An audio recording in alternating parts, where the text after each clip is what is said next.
Selamat pagi Sobat Jet Bethesda, jumpa kembali bersama saya Dr. Andrea Kartika di Bethesda Talk Show. Nah, pada minggu ini kita akan ada World Glaucoma Day, sehingga kita akan bahas mengenai glaukoma.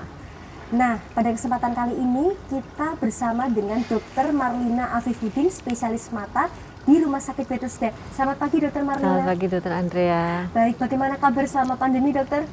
Baik, puji Tuhan, sehat. Baik dokter. Nah hari ini dokter, minggu ini kan bertepatan di World Glaucoma Week dokter. Nah kita sebetulnya pengen belajar mengenai glaukoma bersama dengan Sobat Jet Bethesda.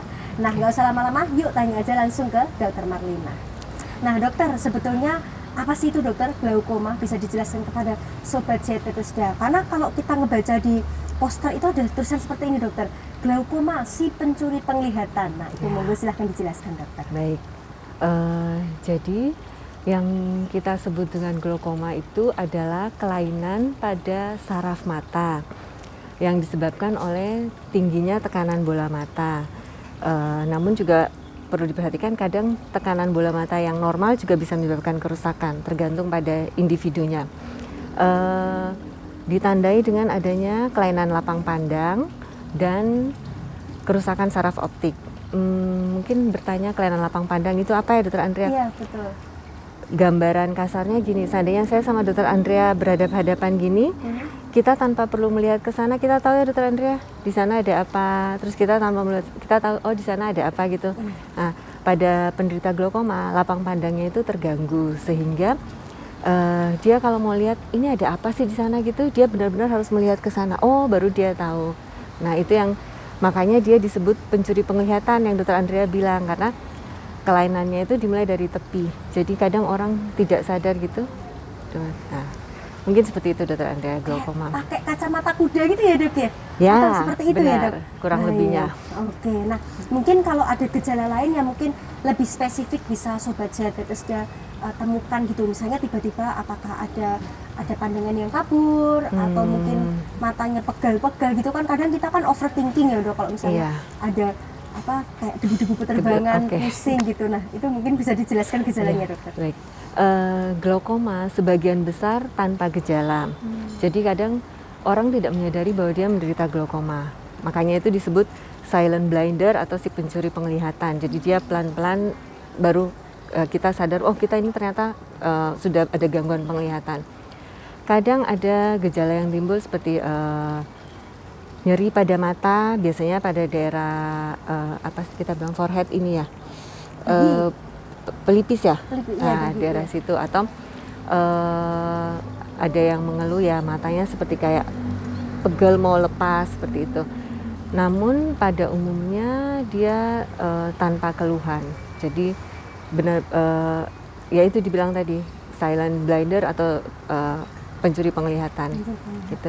Kecuali mungkin pada glaukoma dengan serangan ya, nanti glaukoma itu kan ada yang sudut terbuka, ada yang sudut tertutup. Biasanya yang serangan glaukoma pada sudut tertutup, nah itu akan timbul keluhan seperti mual, muntah, terus mata merah, pandangan kabur, atau kalau dia melihat lampu seperti ada halo pelangi. Nah, seperti itu kurang lebihnya. Itu kalau yang sudut tertutup karena cairannya tidak bisa keluar. Betul. Gitu ya dok ya.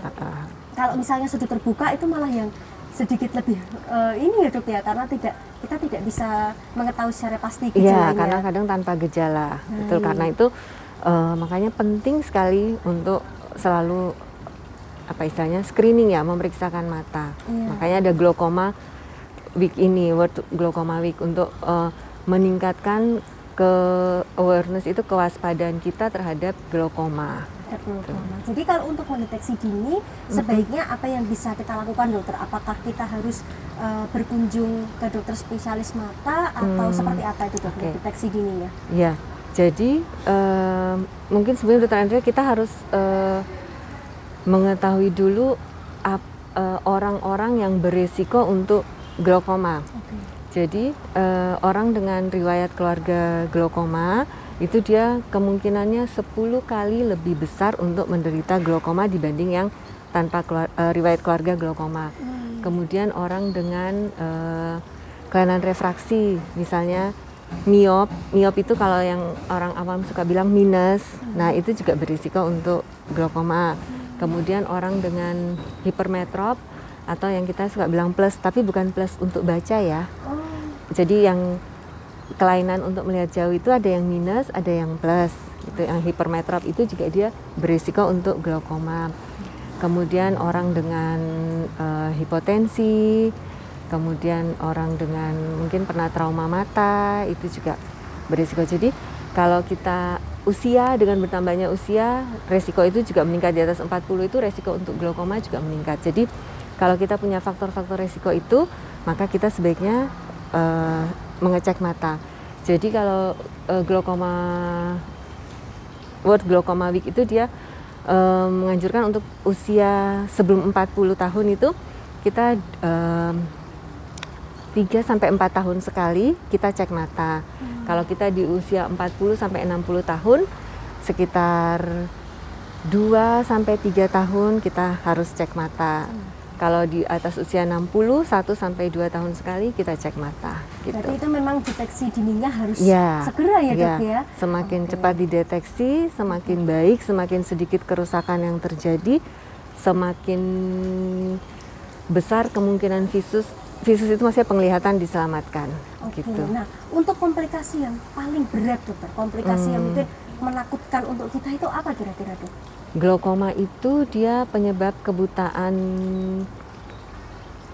terbesar, kebutaan nomor 2 di dunia, tapi dia irreversible. Maksudnya dia tidak bisa kembali. Kalau katarak kan kita operasi, kita lihat lagi ya dokter Andrea ya. Iya. Tapi kalau glaukoma, kalau sudah kebutaan karena glaukoma tidak bisa kita apa-apakan. Tidak bisa terima. gitu. Oh seperti itu, sehingga Iya. sobat saya Bethesda, apabila kan kita biasanya sudah tahu juga ya dok, Iya. di dekat keluarga itu ada nggak yang menderita glaukoma Betul. atau mempunyai resiko-resiko seperti yang dokter Marlina jelaskan, mungkin bisa datang ke rumah sakit Bethesda, kita bisa lakukan screening ya dokter, Iya, kita bisa lakukan betul. deteksi dini sehingga komplikasi-komplikasi yang berat itu akan menjadi semakin lebih minimal dokter, Betul. begitu ya dokter. Iya. Oke, baik dokter, mungkin ada pesan-pesan yang ingin disampaikan kepada sobat sehat Bethesda terkait World Glaucoma Week ini untuk kewaspadaan kita semua, karena ternyata penderita glaukoma ini, karena saya pernah di PPK 1 dokter, Iya. itu ternyata banyak dokter. Banyak ya. Iya, jadi padahal keluhannya datangnya cuma kayak gini,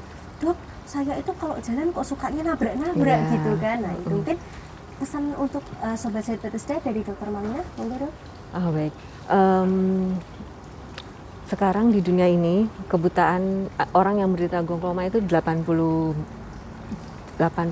juta gitu, dan itu jumlahnya itu pasti akan bertambah karena kan angka harapan hidup juga semakin tinggi ya dokter Andrea ya. Kemudian screening untuk deteksi glaukoma itu sangat penting karena ya itu tadi dia silent, jadi kita tidak tahu-tahu kita sudah mengalami kerusakan lapang pandang seperti yang dokter Andrea bilang, kalau jalan nabrak-nabrak. Nah itu Betul. biasanya sudah pada stadium akhir karena lapang pandangnya sudah menyempit. Kemudian sekali kita dideteksi glaukoma, maksudnya kita ditegakkan diagnosis ya glaukoma, berarti kita seumur hidup dengan glaukoma. Betul. Jadi kita nggak bisa bilang bahwa sudah tetes obat tekanannya sudah bagus nih, saya sudah sembuh. Enggak, berarti kita tetap dengan glaukoma, cuman dengan obat itu tekanan kita terkontrol gitu. Jadi harus selalu meneteskan obat gitu. Kalau ada keluarga dengan glaukoma atau tadi ada punya resiko yang saya sebutkan, berarti harus segera deteksi. Gitu. Nah, ini tadi menarik dokter, ada diteteskan. Nah, Iya. berarti obatnya itu bukan diminum tetapi ditetes dokter. Pilihan terapi pada glaukoma itu bermacam-macam. Pilihan pertama memang adalah medikamentosa, maksudnya obat dulu. Iya. Terus ada laser, kemudian ada operasi. Biasanya sih kita pilih yang dengan obat dulu. Kalau sudah terkontrol dengan obat, kita tetap dengan obat. Ya obatnya itu diteteskan. Ada yang diminum sebagai tambahan gitu. Tapi pilihan pertama ditetes. betul. Baik, jadi kalau misalnya nih dokter, mesti ada pertanyaan juga nih. Waduh, misalnya ada sobat CTZ yang punya resiko dan mengalami hal yang serupa, lalu bertanya seperti ini dokter, kalau obat diteteskan setiap hari selama seumur hidup, apakah itu tidak berbahaya dokter? Mungkin lebih berbahaya kalau tidak diteteskan ya Benar, iya. daripada nih, karena dengan meneteskan obat itu kita mengontrol tekanan bola mata kita supaya kerusakan sarafnya tidak berlanjut gitu. Jadi resiko lebih rendah daripada benefit, jadi Iya. benefitnya lebih tinggi seperti itu ya dokter. Iya, Baik, betul. nah tadi apabila sudah parah itu juga bisa dilakukan tindakan operasi. Ya, seperti itu. biasanya kalau dengan medikamentos atau obat-obatan tidak terkontrol, Iya. ada pilihan lainnya dengan laser atau operasi. Baik dokter. Nah, jadi di sini Sobat Bethesda dan kita juga sudah semakin banyak belajar mengenai glaukoma. Tampaknya sederhana, tetapi dampaknya luar biasa. Betul. Baik dokter, mungkin sampai di sini dokter kita berbincang-bincang mengenai glaukoma. Tentunya ke depan kita akan mengundang lagi dokter Marlina untuk kita membahas materi lain dokter.